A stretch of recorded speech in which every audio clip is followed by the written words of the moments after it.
Hello friends, I am doctor Mukesh Goyal. I hope कि आप बहुत अच्छे हैं। और फ्रेंड्स, आज हम बात करेंगे रिसर्च एप्टीट्यूड के बहुत शानदार वाले क्वेश्चंस होगा। वो ये पीवाईक्यूज का मैराथन है। हर कंसेप्ट को समझना है बहुत शानदार तरीके से। और आपकी स्क्रीन पे पहला क्वेश्चन ये है, आराम से पढ़ना है क्वेश्चन को। क्वेश्चन है, if we suggest that X causes Y, can we show that it is X that is responsible for the variation in Y. This relates to, यदि हम सुझाव देते हैं कि x y का कारण बनता है, तो क्या हम यह सुनिश्चित कर सकते हैं कि यह x और जो है जो y में भिन्नता के लिए जिम्मेदार है। तो इसके लिए आपको वैलिडिटी पूछी है, कौन सी वैलिडिटी होगी, याद करो फटाफट।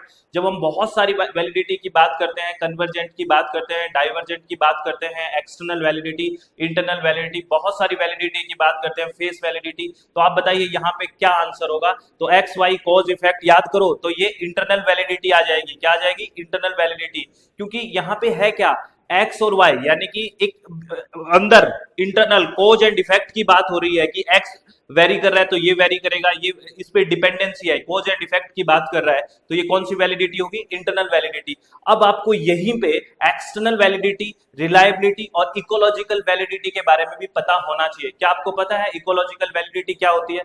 पता है क्या? तो कमेंट में बताइए। नहीं पता है तो मैं अभी बता देता हूं, ठीक है। और आप साथ साथ कमेंट भी करते रहिए कि हमें पता था, हमें नहीं पता था। अब ये जो अपना कोर्स लॉन्च हुआ है इस सेशन के लिए, उसके बारे में मैं लास्ट में बात करूंगा। पीवाईक्यूज का कोर्स लॉन्च हो चुका है और थ्योरी का भी। चलो आगे बात करते हैं। सबसे पहले वहां पे ऑप्शन में एक्सटर्नल वैलिडिटी था ना, तो एक्सटर्नल वैलिडिटी क्यों ऑप्शन में नहीं आया और एक्सटर्नल वैलिडिटी का मतलब क्या है? This relate to how well the finding can be generalised, यानी कि एक्सटर्नल मतलब बाहरी वैधता, बाहर यानी कि चीजों को कितना जनरलाइज कर सकते हैं। वो तो इंटरनल था ना कि एक्स और वाई, ये सिर्फ इसकी बात कर रहा था।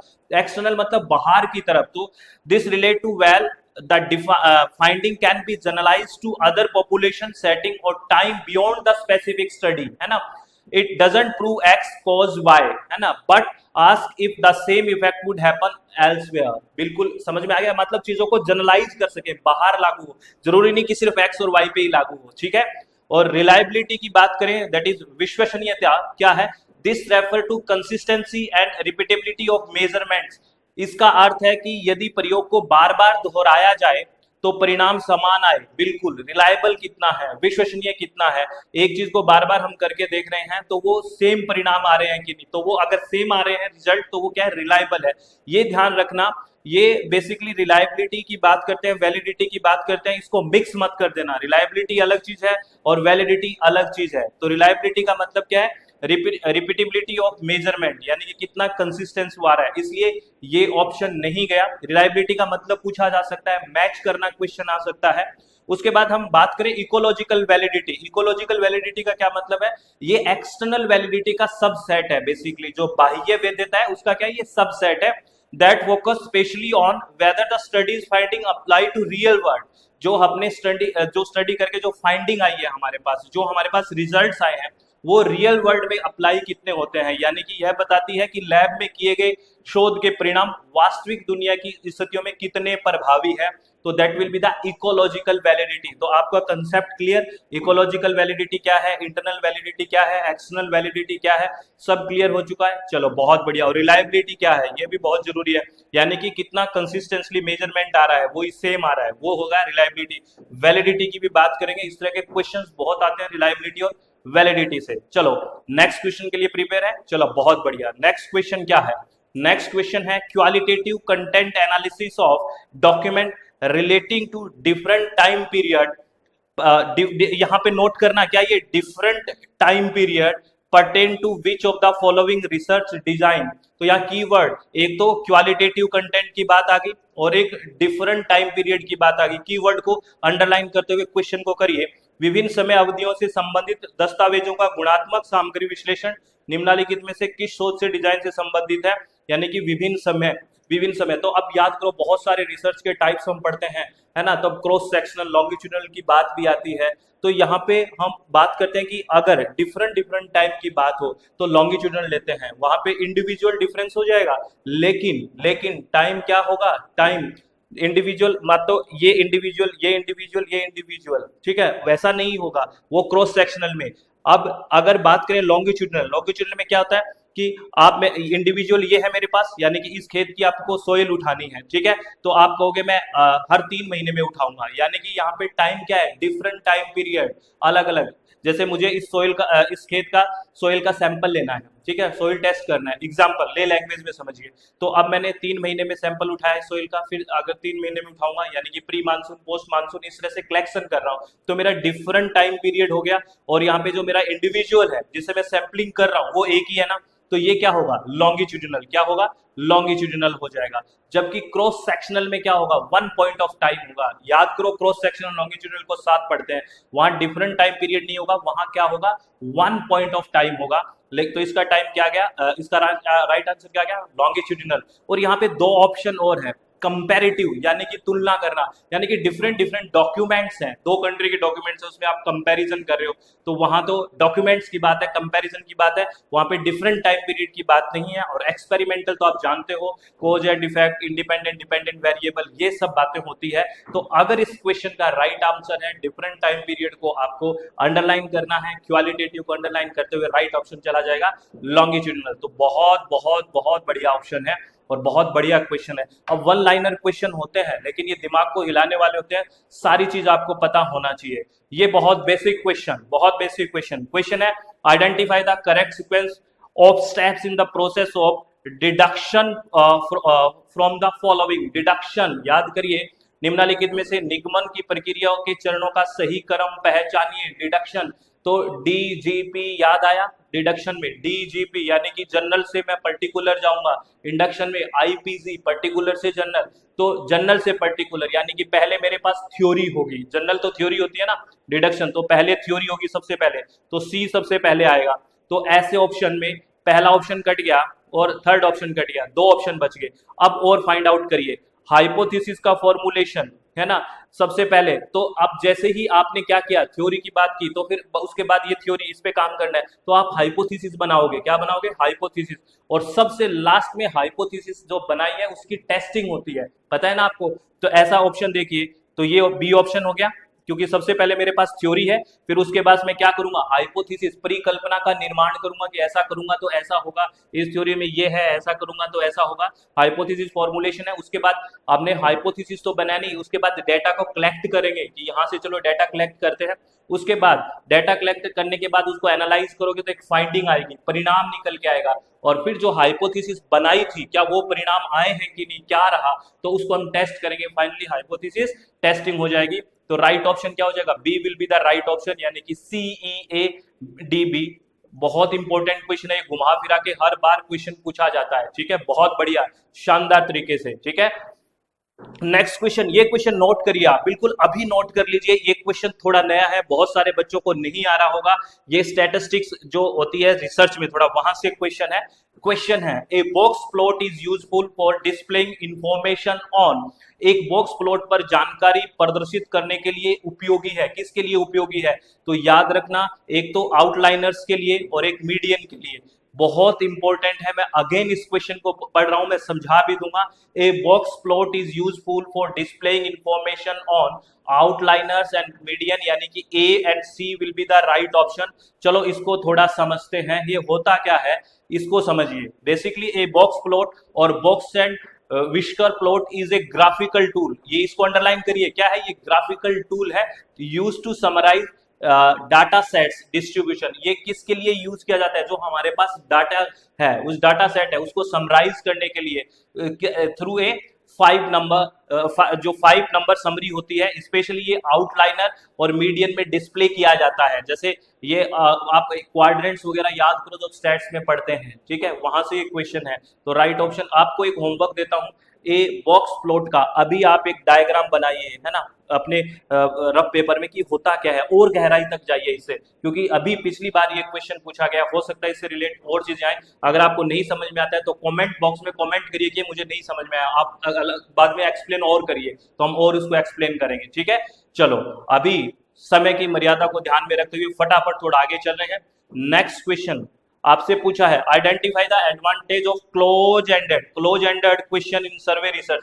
अब देखो, क्लोज एंडेड और ओपन एंडेड से हर बार कोई ना कोई क्वेश्चन आ रहा है ना, ओपन एंडेड कौन सा होता है? जहां पे ओपन छोड़ दिया है आपको, ठीक है। सब्जेक्टिव टाइप क्वेश्चन होता है, जैसे मुकेश कैसा है, लिख दीजिए जो आपको लिखना है, ठीक है, ये है वो है। लेकिन ऐसा ऑप्शन बना दूं कि मुकेश कैसा है, A B, good bad, very good, very bad, है ना, ऐसा ऑप्शन दे दिया तो वो हो गया ऑब्जेक्टिव, यानी कि क्लोज एंडेड। इन चार में से ऑप्शन देना है आपको, पांचवा कुछ और कहना चाहता हूं वो नहीं कह सकते। तो क्लोज एंडेड में ऑब्जेक्टिविटी होती है, ऑब्जेक्टिव टाइप की बात होती है। तो देखिए इससे एडवांटेज पूछा है, क्या होगा? पहला, it is easy to process answer, बिल्कुल ठीक बात है। अगर क्लोज एंडेड है तो प्रोसेस करना बहुत इजी होगा आंसर को, क्योंकि बहुत अलग अलग चीजें मिलेगी नहीं, उन्हीं ऑप्शंस में से मिलेगी। तो it is easy to process answer, ये बात है। आगे बी कह रहा है respondents can answer in their own terms, यानी कि उत्तरदाता अपनी भाषा में उत्तर दे सकते हैं। कैसे देगा? आपने उससे वो अधिकार छीन लिया है, वो अधिकार तो ओपन एंडेड में होता है, क्लोज एंडेड में होता ही नहीं है। आपने उसको क्लोज कर दिया कि इसी में से आंसर दीजिए, तो ये नहीं होगा, ठीक है। They are easy for the respondent to complete, उत्तरदाताओं के लिए उन्हें भरना आसान होता है, बिल्कुल आसान है, क्यों नहीं आसान है? क्या होगा? आपको ऑब्जेक्टिव टाइप दे दिया, यार एक क्वेश्चन भरियो, आप लिखने को कहोगे सिर दर्द होगा, सोचना पड़ेगा, ऑप्शन में देख यार चलिए टिक कर देता हूँ, ऐसा है। तो ये बिल्कुल क्या होगा? इजी होगा। तो ए और C, they allow unusual response to be derived, इसमें असामान्य उत्तर प्राप्त किया जा सकते हैं। नहीं, असामान्य कहां से करोगे? जब उसको क्लोज कर दिया कि इसी में से उत्तर देना है। आप उसको ओपन एंडेड छोड़ दें तो असामान्य आ जाता, तो इसलिए ये भी नहीं आएगा। राइट ऑप्शन क्या आएगा इसका? A and C will be the right option. अब मुझे आपको क्या बताना है, अगर इस क्वेश्चन में ओपन एंडेड की जगह, सॉरी क्लोज एंडेड की जगह अगर क्वेश्चन होता ओपन एंडेड, अगर क्वेश्चन है ओपन एंडेड तो आप इस क्वेश्चन का आंसर क्या करते? अगर आपको क्वेश्चन दे दिया मैंने ओपन एंडेड, तो ऑप्शन बताइए क्या होंगे, बताना पड़ेगा, इंटरेक्ट करिए, दिमाग खोलिए अपना, ठीक है। अगर क्लोज एंडेड की जगह ओपन एंडेड होता तो राइट ऑप्शन ए और सी हो गया according to close ended, open ended के अकॉर्डिंग आपको बताना है। अब चलिए नेक्स्ट क्वेश्चन, क्वेश्चन है in qualitative research the criteria that parallels internal validity is, गुणात्मक शोध में वह मानदंड जो आंतरिक वैधता के समानांतर है, क्या आंसर होगा इसका? अब आपको ये वन लाइनर क्वेश्चन लग रहा है और आप रियली में तुक्का मार रहे हो, अगर सही आंसर आ रहा है तो इसका प्रॉपर एक्सप्लेनेशन हम पढ़ेंगे। बहुत थ्योरी लगा के एक क्वेश्चन हो रहा है, इसका राइट आंसर तो क्रेडिबिलिटी है, थोड़ा ये दिख रहा है आपको, लेकिन और ऑप्शन क्यों नहीं है? ये जो पैरेलल शब्द आया है ना, इसकी बहुत गहराई से बात करनी है। दोबारा पढ़िए, क्वेश्चन कह रहा है इन qualitative research the criteria that parallel internal validity, ठीक है, इंटरनल वैलिडिटी के पैरेलल है, गुणात्मक शोध वह मानदंड जो आंतरिक वैधता के समानांतर है, वो होगी क्रेडिबिलिटी। क्यों होगी? और एक्सटर्नल के समानांतर क्या होगी? अदर ऑप्शंस क्यों नहीं है? प्लीज गहराई से इस क्वेश्चन को समझना, वन लाइनर के बारे में धोखा मत खा जाना, ये क्वेश्चन बहुत ही खतरनाक वाला है, ठीक है। देखिए अब ध्यान से समझिए, इन क्वालिटेटिव रिसर्च क्रेडिबिलिटी क्या है? Credibility is the criteria that parallels internal validity, the relationship is part of framework developed by Lincoln and Guba in 1985 to establish the trustworthiness of qualitative studies. क्या कह रहा है? गुणात्मक अनुसंधान में विश्वसनीयता वह मानदंड है जो आंतरिक वैधता के समानांतर चलता है। यह संबंध लिंकन और गुबा के द्वारा गुणात्मक अध्ययनों की विश्वसनीयता स्थापित करने के लिए विकसित ढांचे का एक हिस्सा है। यानी कि ये जो कंसेप्ट लिया गया है, ये जो लिंकन और गुबा ने एक रिलेशनशिप दिया था, वहां से लिया हुआ इंटरनल वैलिडिटी, किससे? क्रेडिबिलिटी से। तो मैं अगर इसको एक आपको टेबल से बताता हूं, अगर इस तरह का क्वेश्चन आता है, अगर इंटरनल वैलिडिटी के साथ तो आपने क्या क्या मैच किया या किसके पैरेलल है, लिखिए इंटरनल वैलिडिटी किसके पैरेलल है? क्रेडिबिलिटी के, जो हमने आंसर करा है। एक्सटर्नल वैलिडिटी जो हम बात कर रहे हैं, जो ऑप्शन में है, जो उस ऑप्शन में ट्रांसफरेबिलिटी है ना, कि ट्रांसफर हो जाना, बाहर भी लागू होना, तो वो एक्सटर्नल वैलिडिटी के साथ मैच होगा। और रिलायबिलिटी है वो डिपेंडेबिलिटी के साथ मैच होगा। एक ऑप्शन आपने देखा होगा वहां रिलायबिलिटी भी था या डिपेंडेबिलिटी भी था ना। चलो उस क्वेश्चन में, चलो भी क्वेश्चन में चलते हैं। और ऑप्शन था ना डिपेंडेबिलिटी, तो यहाँ पे डिपेंडेबिलिटी है वो किसके साथ मैच हो रहा है? रिलायबिलिटी के साथ। और ऑब्जेक्टिविटी है वो किसके साथ होता है? जो कन्फर्मेबिलिटी, यानी कि चीजें कंफर्म है, बायसनेस नहीं है, ऑब्जेक्टिवनेस है, तो वो कंफर्मेशन के साथ मैच हो रहा है। ध्यान रखना, ये चारों के चारों आपके नोटबुक में लिखा हुआ होना चाहिए, ठीक है। चलो और मैं इसको डिफाइन कर देता हूं। Credibility refer to the confidence in the truth of the finding and how accurately they represent the original data and participants perspective। क्या कह रहा है, क्रेडिबिलिटी यह सुनिश्चित करती है कि शोध के परिणाम कितने सटीक और भरोसेमंद है, इसको बोलते हैं क्रेडिबिलिटी। और हमने रिलायबिलिटी की बात की थी कि बार बार वही आना, तो इसको मैच मत कर देना विश्वसनीयता को, और ये जो क्रेडिबिलिटी है, जो वहां रिलायबिलिटी अलग चीज थी, रिलायबल होना, ठीक है।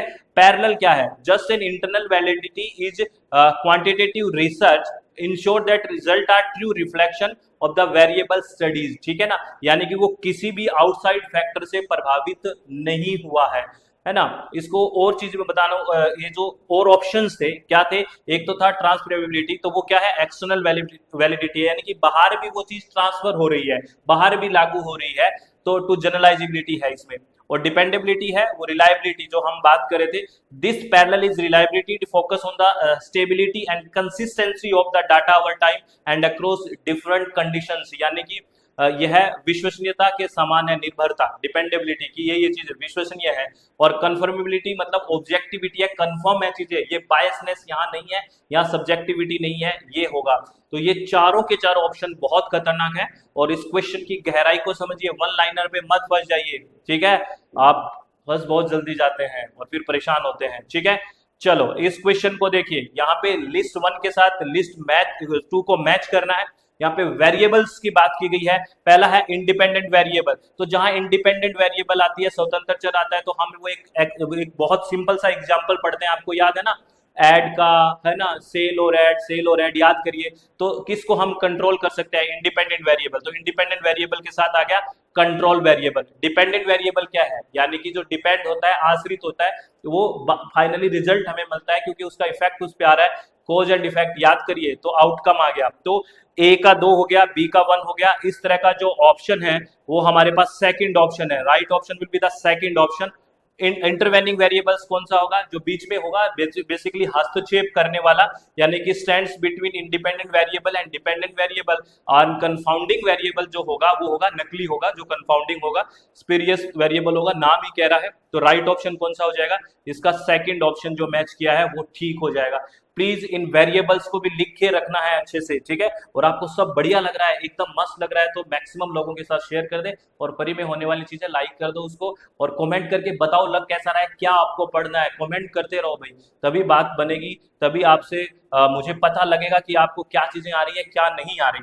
Next question, identify the variable that pertain to interval scale of measurement, मापन के अंतराल पैमाना। अब ये स्केलिंग से क्वेश्चन आया है, वेरिएबल के मेजरमेंट के स्केल पढ़ते हैं ना, नॉमिनल स्केल पढ़ते हैं, ऑर्डिनल स्केल पढ़ते हैं, इंटरवल स्केल पढ़ते हैं, रेशो स्केल पढ़ते हैं, तो ये इंटरवल स्केल के बारे में बात की है। और मुझे आप एक बात याद आ गई होगी आपको कि इंटरवल स्केल में एज्यूम 0 होता है, एब्सोल्यूट 0 नहीं होता। तो आप मुझे कमेंट में बताना है कि एब्सोल्यूट 0 कौन से स्केल में होता है, ये क्वेश्चन भी बहुत पूछा जाता है, एब्सोल्यूट कौन से स्केल में होता है।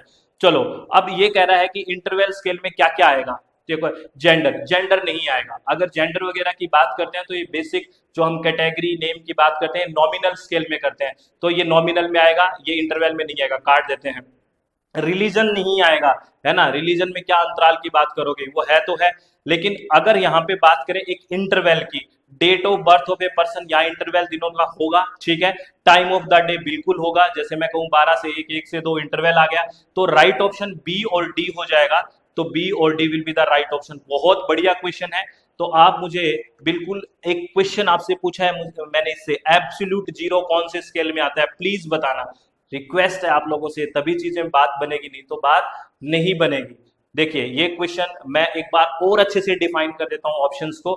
Gender, this is categorical variable with no inherent numerical order or distance between category, it belongs to nominal scale। हो सकता है आपसे ये पूछ ले, एक बार ये पूछा है जेंडर कौन से स्केल से, बेसिकली रहता है नॉमिनल स्केल से, ठीक है ना।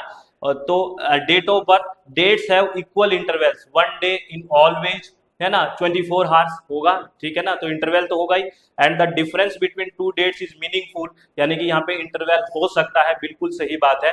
और यहाँ पे और कोई एब्सोल्यूट 0 भी नहीं होगा। रिलीजन की बात करें, like gender, religion categorise individual into groups like Hindu, Muslim, Christian without a mathematical rank और डिस्टेंस, और ये इसीलिए ये नॉमिनल स्केल में है।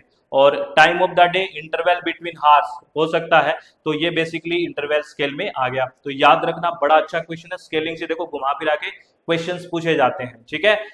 चलो बात करते हैं नेक्स्ट क्वेश्चन की। नेक्स्ट क्वेश्चन है, which of the following represent the ontological orientation of qualitative research strategies.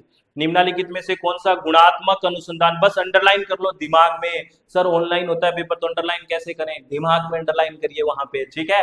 तो यहाँ पे क्या है, क्वालिटेटिव की जो डिडक्टिव होता है वो आपको पता है हम क्वांटिटेटिव में लेते हैं। डिडक्टिव याद करो, डीजीपी किस में लेते हैं, क्वांटिटेटिव में, तो ये नहीं होगा। पॉजिटिविज्म भी हम क्वांटिटेटिव में लगते हैं, पोस्ट पॉजिटिविस्ट क्वालिटेटिव में लेते हैं, याद है ना। तो ये भी काट दीजिए क्योंकि क्वालिटेटिव पूछा है। ऑब्जेक्टिविज्म हम किस में लेते हैं, ऑब्जेक्टिविज्म हम लेते हैं बेसिकली जहां पे क्या हो कि सिर्फ ऑब्जेक्ट पे काम करता है, यानी कि क्वांटिटी की बात करते हैं, सब्जेक्ट टू सब्जेक्ट वेरी नहीं करता, तो ये भी क्वांटिटेटिव होता है। तो तीनों कट गए, बचा कौन सा, कंस्ट्रक्टिविज्म यानी कि रचनावाद, ये क्वालिटेटिव की बात करता है ना, क्वालिटी की बात करता है। और यहाँ पे रिसर्च में भी आप याद, ये रिसर्च में हो गया, टीचिंग में भी हमने 5E पढ़ा था। तो मुझे बताइए 5E में भी हमने इस शब्द को पढ़ा था, तो आप 5E जो टीचिंग में काम आता है, तो what is the mean of 5E, एक एक ई को लिख के बताइए क्या है। इसको हमने PYQ में किया था पीछे, जो टीचिंग की बात की थी, आपसे पूछा जा सकता है कि 5E में क्या क्या मतलब है टीचिंग में, ठीक है। तो इसका राइट ऑप्शन क्या हो जाएगा, 4 होगा। आगे क्वेश्चन करते हैं। ये क्वेश्चन, ये फॉर्मूला याद रखना है, ये फॉर्मूला बेस्ड क्वेश्चन है, स्टैटिस्टिक जो रिसर्च में करते हैं वहां से क्वेश्चन है। क्वेश्चन है, arrange the following pairs of standard deviation and total number of sample pertaining to different sampling distribution in decreasing or order of their standard error, है ना। स्टैंडर्ड एरर यानी कि ये आपको स्टैंडर्ड एरर के decreasing order पे बताना है। तो स्टैंडर्ड एरर जो होता है, ऐसी शॉर्ट में लिखते हैं, ये होता है जो हमारा पास स्टैंडर्ड डेविएशन है उसके अपॉन ये √n कर दीजिए, ठीक है, और वैल्यू निकाल दीजिए, आपको आंसर आ जाएगा। यानी कि यहाँ पे जैसे 1.6 है ना, ए में 1.6 लिखा और ब्रैकेट में 16 का √4 हो गया, तो इसकी वैल्यू निकाल दीजिए। ऐसे सब की वैल्यू निकाल दीजिए और इसको किस में करना है, डिक्रीजिंग ऑर्डर में करना है। और डिक्रीजिंग ऑर्डर में करेंगे तो इसका राइट ऑप्शन हमारे पास सेकंड आ जाएगा, ठीक है। मैं इनकी वैल्यूज भी दिखा देता हूं आपको कि क्या कितनी कितनी वैल्यूज आई है, ठीक है। आप घर पे बैठ के कुछ तो कैलकुलेट कर लीजिए। 1.6 अपॉन 4 0.4 आ जाएगा। ये सारी वैल्यूज यहाँ पे निकली हुई है। सर मुझे दिख नहीं रहा, तो दिख नहीं रहा तो पेन कॉपी लेके कर लो ना कि ये वैल्यू कितनी आएगी। बस आपको फॉर्मूला याद रखना है, वैल्यू तो कुछ भी आ सकती है ना। तो फॉर्मूला याद रखना है, स्टैंडर्ड जो एरर होती है वो क्या होता है, जो सिग्मा अपॉन √n, बस ये याद रखना है ना। जो एरर है वो किस में होगी, जो डेविएशन है अपॉन √n, बस ये इंपॉर्टेंट है, ये याद रखना, ठीक है। चलो नेक्स्ट क्वेश्चन पे बात करते हैं। नेक्स्ट क्वेश्चन बड़ा शानदार क्वेश्चन है, सारे क्वेश्चन शानदार है सर, तो है तो सही, बिना शानदार तो हम बात ही नहीं करते। क्वेश्चन है, quantitative research can be represented as a research strategy that, मात्रात्मक, बस इसको अंडरलाइन कर लो, मात्रात्मक की बात कर रहा है, और फिर वहां पे जितनी भी क्वालिटी की बात आएगी वो काटते रहो, ठीक है ना। तो अब देखो, अब मैं देखो क्वेश्चन को काट रहा हूं, ये देखो इंडक्टिव अप्रोच क्वालिटेटिव की होती है, एक एक कीवर्ड पकड़ लिए, और हमें क्वांटिटेटिव का पूछा है तो क्वालिटेटिव कहता है, इसको काट देता हूं क्योंकि इंडक्टिव पता है आपको। इसमें चलिए, प्रैक्टिस एंड नॉर्म्स है ना, ये देखो, has rejected the practice and norms of natural scientific method, ये बात किसकी है, ये बात क्वालिटेटिव की है, क्योंकि पोस्ट पॉजिटिविस्टिक की बात करो है ना, ये पॉजिटिव, तो ये किसके आ जाएंगे, पोस्ट पॉजिटिविस्टिक क्या कहता है कि जो सच के एक भाग को जाना जा सकता है, साइंटिफिक भाग, चीजें कितनी कर लो, डाटा इकट्ठा कर लो, लेकिन सच के एक भाग को जाना जा सकता है, 100% नहीं जाना जा सकता। तो he has rejected the practice and norms of natural scientific model, ये क्वालिटेटिव की बात कर रहा है और हमें क्वांटिटेटिव का पूछा है। आगे यहाँ पे देखिए क्या है, consistency shifting emerging property of individuals creation, यहाँ पे इंडिविजुअल्स क्रिएशन आ गई, सब्जेक्टिविटी आ गई, तो ये भी क्वालिटेटिव है, ये भी काट दीजिए। यहाँ पे देखिए बिल्कुल बढ़िया सा ऑप्शन बन गया ना क्वांटिटेटिव के लिए, क्या क्या है, social reality and external objective reality, objectivity किस में होती है, क्वांटिटेटिव में होती है। देखिए कितना इंपॉर्टेंट क्वेश्चन है, कीवर्ड्स को काटना सीखिए कि ये कीवर्ड है, ऐसे होगा, ये कीवर्ड, एक पेज तो लीजिए, क्वालिटेटिव क्वांटिटेटिव लिखिए, सारी रिसर्च के बारे में लिखना तो शुरू करिए। ये फंडामेंटल रिसर्च है, ये अप्लाइड रिसर्च है, ये एक्शन रिसर्च है, ये एक्सपेरिमेंटल रिसर्च है, ये लॉन्गिट्यूडनल है, ये क्रॉस सेक्शन रिसर्च है, आप लिखिए हिस्टोरिकल रिसर्च है, ये फिजिबल रिसर्च है, ब्लाइंड रिसर्च है, डबल ब्लाइंड रिसर्च है, सारी रिसर्च को एक बार लिखिए, प्लीज लिखिए, तभी बात बनेगी। और इनका कीवर्ड लिखते जाइए, जाइए। क्वालिटेटिव क्वांटिटेटिव के बीच डिफरेंस क्या होता है ये लिखो तो सही, नहीं लिखोगे तो कैसे बात बनेगी, फिर भूल जाओगे, फिर सिलेक्शन नहीं होगा, फिर क्लास लोगे, फिर ज्वाइन करोगे, फिर फ्रस्ट्रेशन होगे। इससे निकल जाओ बाहर। जग सुना सुना लगता रहेगा, जग अपना कब लगेगा, जब हम पढ़ाई करेंगे, बढ़िया से पढ़ाई करेंगे, इधर उधर की बातें नहीं सोचनी, सिर्फ पढ़ाई करनी है और फोकस्ड रहना है। Next question, measurement validity primarily, ये देखो प्राइमरली आ गया ना, मेजरमेंट की बात प्राइमरली कहाँ करेंगे, है ना, सीधी सी बात है, जहां मेजरमेंट, जहां नंबर्स में डाटा होंगे, नंबर्स में डाटा होंगे, क्वांटिटी होगी तो क्वांटिटेटिव रिसर्च, सीधा सीधा क्वेश्चन आ गया। और बाकी सारी क्वालिटी की बात कर रहे हैं, क्वालिटेटिव रिसर्च खुद ही क्वालिटेटिव है। इंटरप्रेटिविज्म यानी कि व्याख्या करना, क्वालिटी वाली व्याख्या करते हैं ना शब्दों में, और कंस्ट्रक्टिविज्म अभी थोड़ी देर पहले पढ़ा था, वो भी क्वालिटेटिव की बात कर रहे हैं। तो मेजरमेंट वैलिडिटी क्या है, क्वांटिटेटिव रिसर्च, तो राइट ऑप्शन सेकंड हो गया, है ना। बहुत बढ़िया। आपने आज क्या क्या सीखा है अभी तक, प्लीज एक बार मुझे कमेंट में बताओ तो सही कि हमने ये सीखा। नेक्स्ट वीडियो आप चाह रहे हो कि नहीं चाह रहे, कौन सी यूनिट को लेके आए, हम यूनिट वाइज चल रहे हैं, प्रॉपरली चल रहे हैं, एग्जाम तक मैं आपके साथ हूं, लेकिन आपको भी साथ रहना है। कमेंट करिए, उससे हमें भी कॉन्फिडेंस मिलेगा और हमें भी लगेगा कि हम अच्छा काम कर रहे हैं। बताइए कि ये चीज समझ में आई, हाँ अच्छा है कि नहीं है, ये चीजें करिए, वो करिए, हम करते रहेंगे ना। अब आपका सहयोग तो बहुत ज्यादा जरूरी है, तो ये तो चीजें फ्री में हो रही है, कुछ लग थोड़ी रहा है। लाइक शेयर सब्सक्राइब सब करते रहिए और बढ़िया से पढ़ते रहिए। और मैं अगेन आपको एक इन्फॉर्मेशन दे देता हूं, अगर कोई सुनना चाहता है, ये ज्वाइन करना चाहता है, तो अभी से आप ज्वाइन कर सकते हैं। PYQs का बैच लॉन्च हो चुका है हमारी वेबसाइट और ऐप पे। 10 की 10 यूनिट्स है, बोथ मीडियम में क्वेश्चंस है और ऐसी थ्योरी है इसमें भी। जो प्रॉपरली रिवाइज करना चाहता है इस एग्जाम के लिए, वो भी ज्वाइन कर सकता है। कहां पे, अपनी वेबसाइट www.swmg.in, और प्ले स्टोर में हमारी मोबाइल ऐप है दैट इज SWMG, और ये कॉन्टैक्ट नंबर है, आप इस पे व्हाट्सएप या कॉल करके जानकारी ले सकते हैं, और लिंक भी आपको डिस्क्रिप्शन बॉक्स में मिल जाएगा। तो आप अपने चित्त को शांत रखें, खुश रहें, फिर मिलते हैं, तब तक के लिए tata bye bye, take care. और आपको पक्का वो काम करने हैं जो मैंने आपको होमवर्क दिया है, कमेंट मैक्सिमम करने हैं। तो बहुत बहुत धन्यवाद, thank you, thanks a lot friends.